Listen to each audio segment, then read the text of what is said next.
ఓం సమర్థ సద్గురు సాయినాథ్ మహారాజ్కి జై. ఓం సాయిరామ్. మన బాబా కుటుంబ సభ్యులందరికీ నమస్తే అండి. హాయ్ ఫ్రెండ్స్, మీ అందరిపైన షిరిడి సాయినాథుని ఆశీస్సులు ఉండాలని, మీరు ఎల్లప్పుడూ క్షేమంగా సంతోషంగా ఆరోగ్యంగా ఉండాలని, మీరు అనుకున్న పనులన్నీ నెరవేరాలని మనస్ఫూర్తిగా బాబాగారిని కోరుకుంటున్నానండి.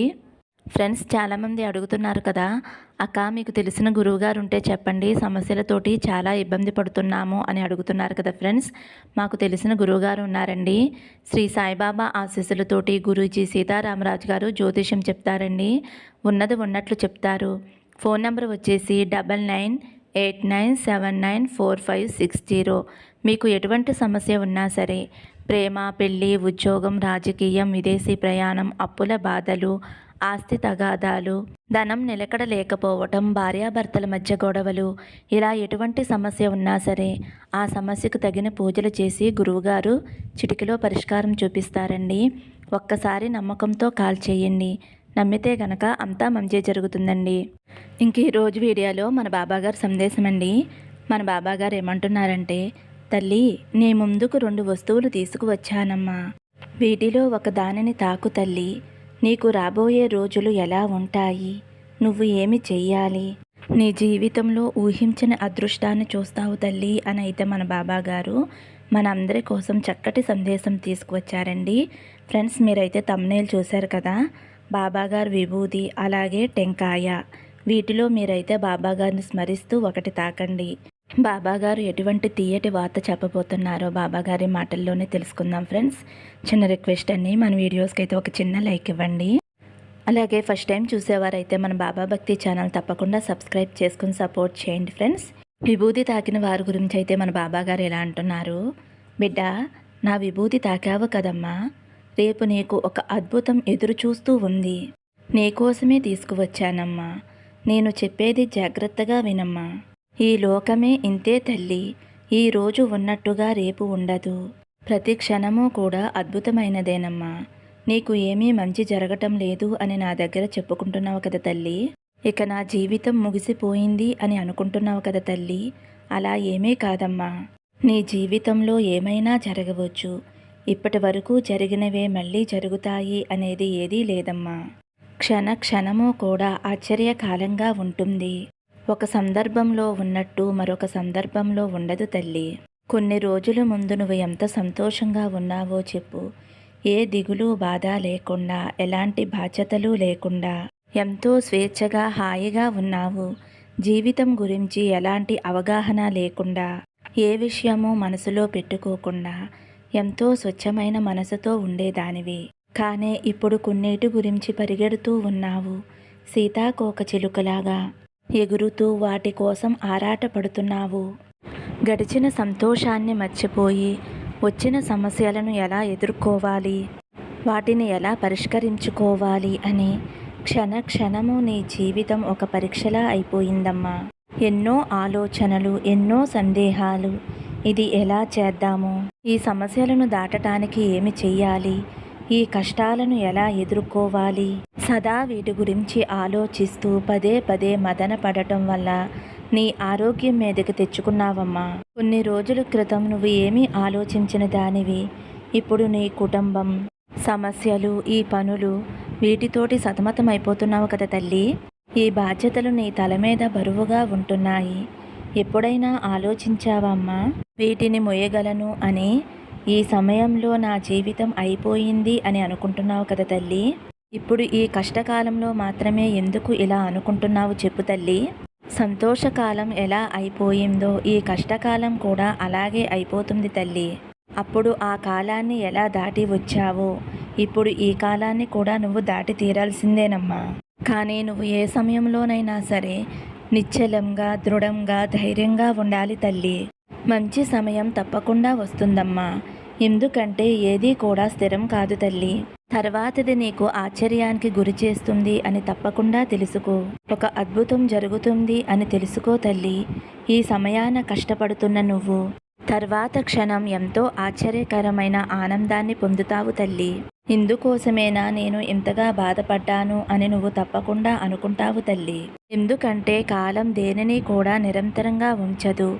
అన్నీ కూడా తప్పకుండా మారుతాయి. అందువల్ల ఇదే శాశ్వతం అని నువ్వు అనుకోకుండా ఈ కష్ట సమయంలో నిన్ను కాపాడేందుకు నీ సాయి తండ్రిని నేను ఉన్నాను తల్లి. నీ కష్టం తీర్చటానికి నీ చుట్టూరు ఎవరూ లేకపోయినా నీ కష్టం తీర్చి నీ కన్నీరు తుడవటానికి నేను ఉన్నాను తల్లి. నీ బాబాని చెబుతున్నానమ్మా, నీ కన్నీరు నాకు కానుకగా ఇచ్చావు కాబట్టి నీకు ఒక వరం ఇస్తున్నానమ్మా. ఈ కష్టాల నుండి కన్నీళ్ల నుండి నిన్ను దూరం చేస్తాను తల్లి. నీ మనసులో ఉన్న కష్టాన్ని పోగొట్టి సంతోషాన్ని కలిగించే నేను ఇచ్చే వరం తల్లి ఇది. నీకే ఇస్తున్నానమ్మా, బాధపడకుండా నీ కళ్ళల్లో ఉన్న కన్నీరు తుడుచుకో తల్లి. రేపు గురువారం రోజున నీకు ఇవ్వవలసిన అద్భుతాన్ని తప్పకుండా ఇస్తానమ్మా. నీ జీవితం ఎంతో ఎంతో సంతోషంగా ఉంటుందమ్మా. నీ ఎన్ని కష్టాలు ఉన్నా ఎన్ని సమస్యలున్నా వాటిని జయించి నీ జీవితం సాఫీగా సాగేలా చూసుకో తల్లి. ఈరోజు ఇప్పుడు నువ్వు పడుతున్నది కష్టం అనేది ఆనందం, ఆశ్చర్యం, అద్భుతం. ఈ విషయాన్ని నువ్వు గుర్తుపెట్టుకుంటే నీ కన్నీటికి నీ కళ్ళల్లో చోటు ఉండదమ్మా. రేపు నీ జీవితంలో అద్భుతం జరుగుతుంది అని నమ్మి ముందుకు సాగు తల్లి. అప్పుడే నీ జీవితం కొత్త కొత్త రంగులమయంగా మారబోతుందమ్మా. చెప్పాను కదమ్మా, ఈ రోజును చూసి నువ్వు బాధపడవద్దు. రేపు సంతోషం వస్తుంది అని ఎదురు చూడమ్మా.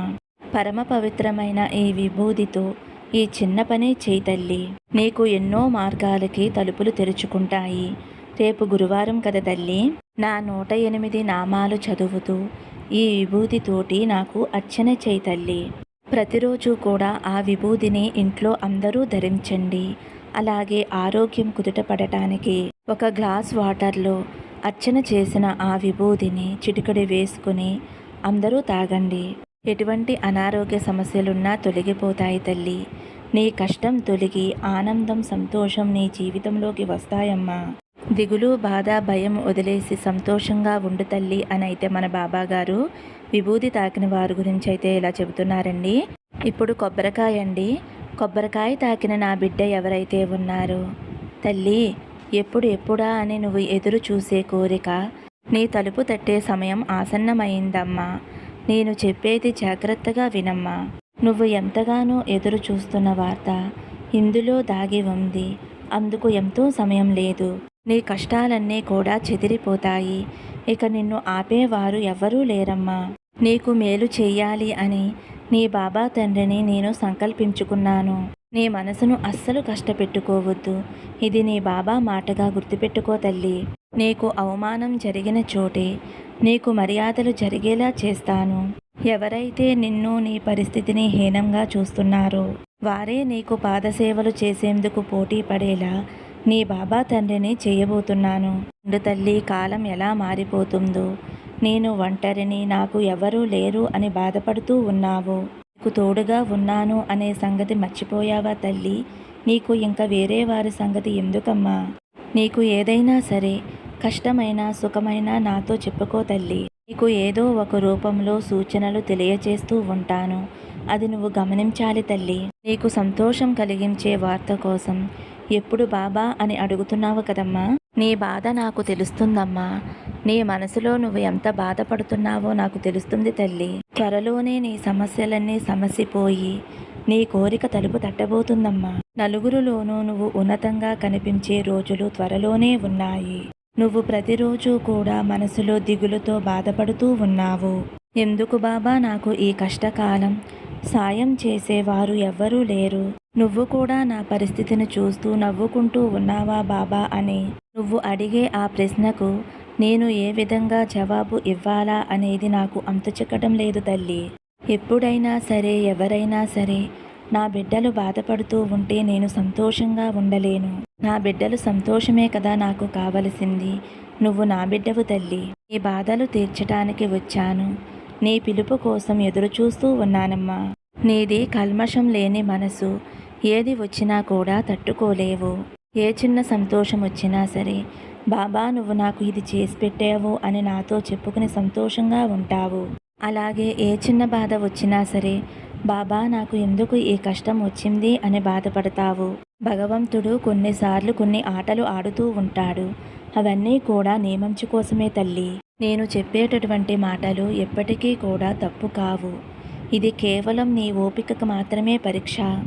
నేను నీకు కావలసిన కోరిక తప్పకుండా నెరవేరుస్తాను. నీ కుటుంబ అవసరాలన్నీ కూడా నాకు తెలుసు తల్లి. నేను అవన్నీ కూడా సమకూర్చి ఉంచాను. త్వరలోనే అవన్నీ కూడా నీ వద్దకు చేరబోతున్నాయమ్మా. సంతోషంగా ఉండవలసిన జీవితాన్ని ఎందుకు చేతులారా పాడు చేసుకుంటున్నారు? చిన్నపాటి కష్టాన్ని కూడా తట్టుకోలేకపోతే జీవితంలో ఎలా పోరాడుతారు? ఈ బాధంతా కూడా నీ కుటుంబం కోసమే కదమ్మా. వారి జీవితం ఎలా ఉంటుందో, వారికి ఎలాంటి జీవితాన్ని ఇస్తారో, భవిష్యత్తు ఎలా ఉంటుందో, వారికంటూ ఒక మంచి భవిష్యత్తు ఉంటుందా బాబా అని ప్రతినిత్యము నన్ను అడుగుతున్నావు కదమ్మా. అలాగే నా కుటుంబ అవసరాలకి ధనం వచ్చేలా చేయి బాబా అని ఈరోజు నన్ను అడుగుతున్నావమ్మా. దిగులు వద్దు తల్లి, నీకు ఆ వరం ఇవ్వటానికే ఈరోజు నీ ముందుకు వచ్చాను. నీకు ఏమి కావాలో తప్పకుండా నాతో చెప్పు. తప్పకుండా వాటిని నేను నీకు అందిస్తాను. నీ తండ్రి వలె చెబుతున్నాను బిడ్డా. ఈ సంవత్సరంలో నువ్వు కోరుకున్నవన్నీ జరుగుతాయి. ఇది సత్యం తల్లి. నువ్వు ఆశపడినటువంటి నీ కుటుంబం కోసం కోరుకున్నటువంటి ఆ ధనం నీ దగ్గరికి రాబోతుంది. నేను నీ కష్టాన్ని చూసి చలించిపోయి నేను నీ ఇంటి ముందే ఉన్నానమ్మా. సంతోషంగా నన్ను నీ ఇంటికి ఆహ్వానించు తల్లి. గురువారం రోజున నువ్వు నా ఆలయానికి రా తల్లి. అక్కడ ఉండేటట్టు ప్రశాంతత వలన నీకు మనసుకి ప్రశాంతత కలుగుతుంది. అలాగే కొబ్బరికాయతోటి ఈ చిన్న పని కూడా చెయ్యమ్మా. నీ కోరిక త్వరగా నెరవేరుతుందమ్మా. అదేమిటి బాబా అని అడుగుతున్నావు కదా తల్లి. రేపు గురువారం నా ఆలయానికి వచ్చి ఒక ఎండు కొబ్బరికాయ తీసుకుని దుని చుట్టూ 11 ప్రదక్షిణలు చేసి ఆ కొబ్బరికాయని దునిలో వేసేసే తల్లి. నువ్వు ఏదైతే కోరిక కోరుకుంటున్నావో ఆ కోరిక తీరిపోతుంది. నీకు ఎటువంటి కష్టం వచ్చిందో ఆ కష్టం తొలగిపోతుంది. ఎటువంటి సమస్య అయినా సరే ఈ కొబ్బరికాయ దునిలో కాలిపోయినట్లు కష్టాలు సమస్యలు కూడా కాలిపోతాయి తల్లి. నువ్వు తప్పకుండా నా ఆలయానికి వచ్చినప్పుడు దునిలో కొబ్బరికాయ వేయి తల్లి. నీ బాబా తండ్రిని చెబుతున్నాను. ఎట్టి పరిస్థితుల్లోనూ మర్చిపోవద్దు. త్వరగా నువ్వు అనుకున్న పనులన్నీ నెరవేరుతాయమ్మా.